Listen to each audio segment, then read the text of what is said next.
Polres Bener Meriah dan Brimob evakuasi masyarakat di 3 desa dalam radius 2 km dari puncak Burni Telong, menyusul meningkatnya aktivitas gunung dari waspada menjadi siaga. Evakuasi dilaksanakan untuk 3 desa, yaitu Kampung Pantan Pendiangan, Bandar Lampahan, dan Kampung Rembune, Dutch, dengan tujuan posko pengungsian di Kampus Unsia, Desa Mekar Ayu, Kecamatan Timang Gajah.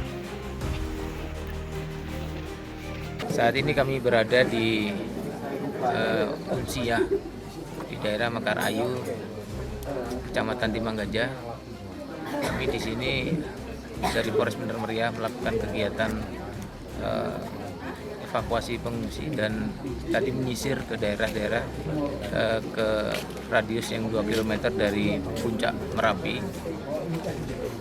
Kami tadi melihat bahwa memang jam